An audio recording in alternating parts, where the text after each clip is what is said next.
Hey, are you struggling to lose the weight after pregnancy? Well, so was I. But if you're here looking to lose the weight, then stick around because I've got some great tips for you today. Welcome back to Healthy Christian Living with Ruth and Casey, and today I am going to share with you my best 9 tips for how I lost the weight after my first pregnancy and how I'm working on losing the weight again after my second pregnancy. So if you don't know me, my name is Casey, and I gained 85 pounds in my first pregnancy. Like, for some people, that's like a mind-boggling amount. For some people, they've gained more, right? Our bodies are all different. Some people hardly gain any weight, and then they lose it like that fast. But for me, that is not the case, okay? I gained 85 pounds, and I had to work really hard to actually get that weight back off. It did not just fall off of me like people said it would. It didn't matter that I was nursing. All of those things didn't matter. The weight was sticking. So I had to do some things differently to lose the weight. So now I just have, my daughter is almost a year old already, my new one, but I gained 65 pounds in my second pregnancy, and I have about 20 pounds left to go to get back to my pre-pregnancy weight again after the second one. And so I just want to share with you my 9 best tips that really helped me to get back to basics and lose the weight in a healthy and sustainable way. Because that's the biggest thing, right? I knew after I had gained that 85 pounds that a fad diet where I was going to be depriving myself and punishing myself and never eating this again, like that just felt like I was going to have to stop living if I wanted to lose the weight. And I wasn't willing to do that. So I decided to try something different. I decided to ditch the fad diet culture and get back to basics, get back to what it meant to be healthy, to start treating my body like a temple. I often say, treat your body like a temple, not a trash can. And so, that really was the starting point for my journey of losing the 85 pounds the first time. And, it's turned into my lifestyle. And that's why I'm so passionate about helping women create healthy lifestyles that they love so that we can actually live at a healthy weight without having to be on a diet. It sounds like a mind-boggling concept, but it's actually not really at all. It's about getting back to the basics. And I just want to say before I get into the tips that we're so often bombarded with all of this messaging and information about fad diets and what we should eat and what we shouldn't eat. And so it just kind of gets confusing, right? We get lost in our own heads about what to do, and things change, and then, we just don't know. And so these tips that I'm going to share with you, some of them seem really basic, but sometimes it's just those basic, simple things that if we get back to that, then we end up getting the results that we actually are looking for.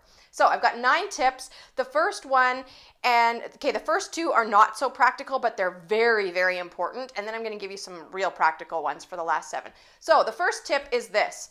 You need to accept yourself now and learn to love yourself today where you are right now.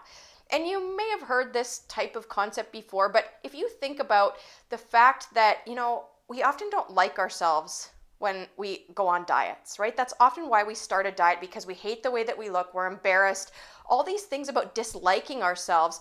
And you know what? After pregnancy, your body has gone through a journey, my friend. And so we've got to learn to love and accept our bodies. You know what? God gave us unique and incredible bodies that He created for us on purpose, and we got to give ourselves some grace. Because the thing is, if you don't like and love yourself now at the weight that you're currently at, then chasing a number on the scale is not going to get you where you're trying to go either. That's not actually, you won't love yourself then if you don't love yourself today. But that doesn't mean we want to stay stuck, right? So we got to start learning how to love and accept ourselves today, and that can be challenging, but it's really important. So the second point is to invite God into the journey, right? As believers, we invite God into like every other area of our life, but we often forget to invite Him into our weight loss journeys. And I want to say that, the devil, the enemy, likes to get in and get us where we're weak. And our relationship with food and with our self-worth, attaching that to the number on the scale, he can get in there really easily and bring us down, keep us stuck, keep us discouraged, keep us feeling defeated. And then he has us right where we want us, right where he wants us. is what I meant there. And so, we really have to remember to invite God into the journey, to surrender our weight loss journey to God every day, every meal, because, we want to honor the bodies that God gave us. We want to live in alignment with what the Bible says. And so we've got to invite God back in. We've got to put on the armor of God, even when we think about our weight loss journey. I think that right there is like the most important piece to your weight loss journey, because it will change your perspective on why you are choosing to eat the things that you're choosing to eat when you start to view your body as a temple that you want to honor and steward well. So those are the first 2 points. The third point is to drink your water, okay?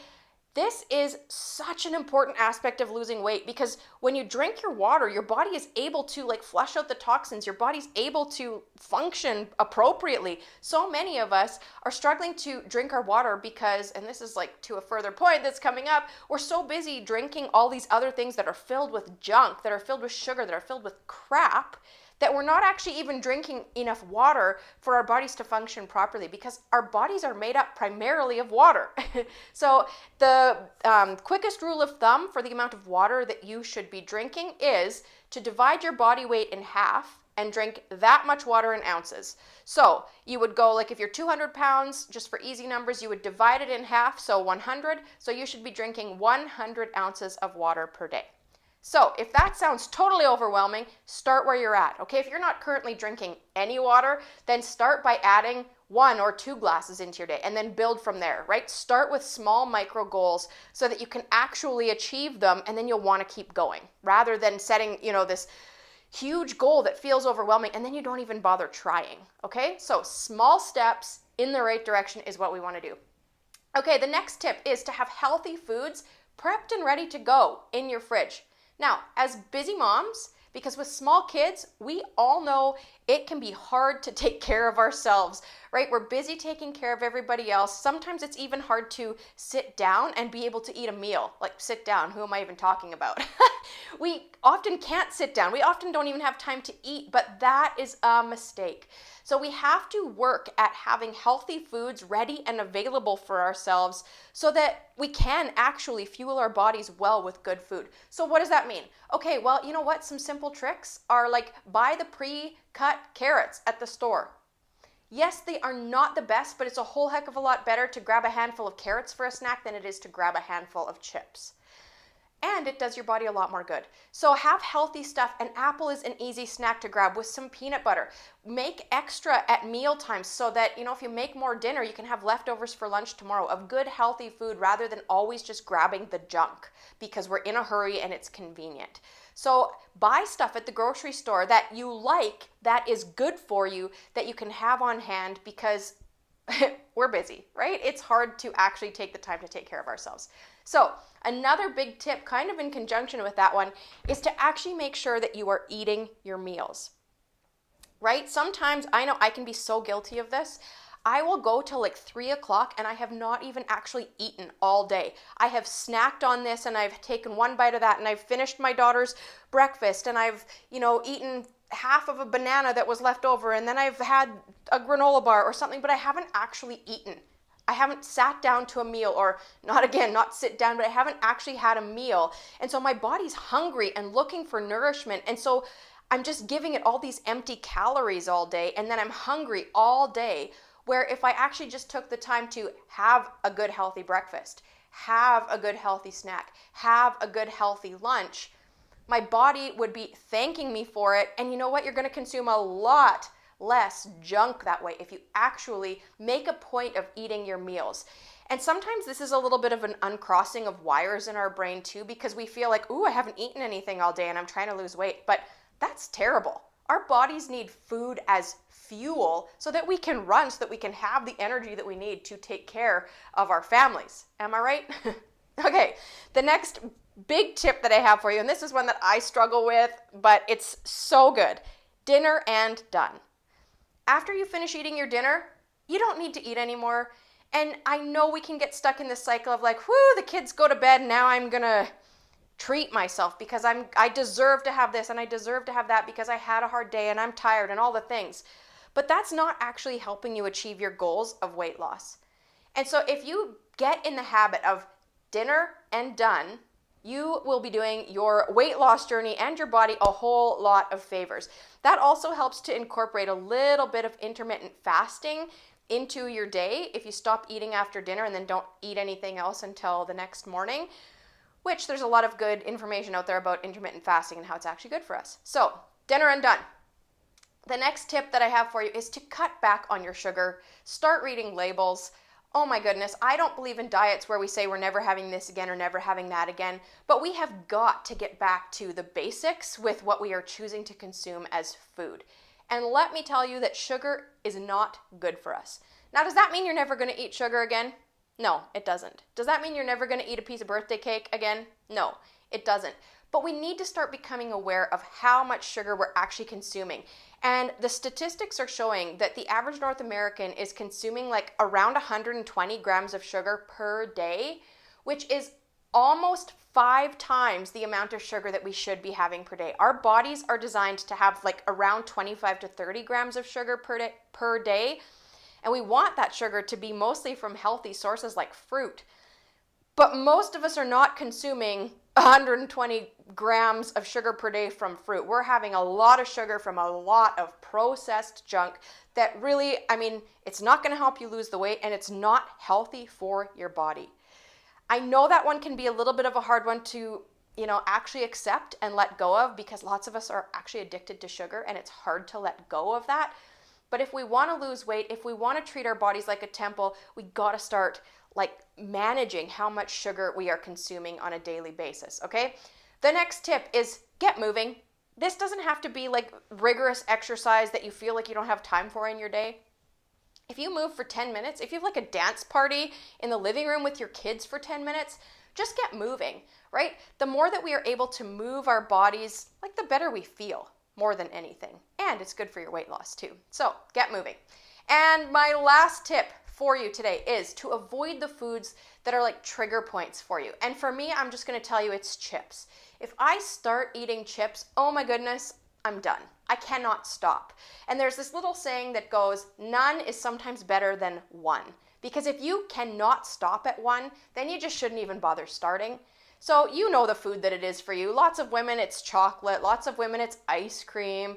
For me, it's chips or salty stuff. We all have those trigger foods where once we start, we cannot stop. So if we're trying to lose weight, then gorging on a bag of chips is really not in alignment with my goal of losing weight. So we got to start thinking, does this decision align with my goals to lose weight? And that doesn't mean that I'm never going to eat chips again. But it does mean that while I'm trying to lose weight, that eating chips all the time is really not going to be beneficial. Now, we all know that, but that's hard to do, right? It's hard to accept sometimes.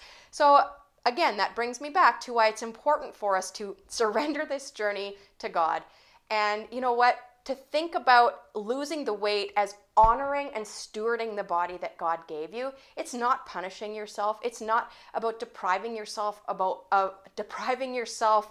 what your body needs. It's about honoring yourself and loving yourself enough to treat your body like a temple, not a trash can.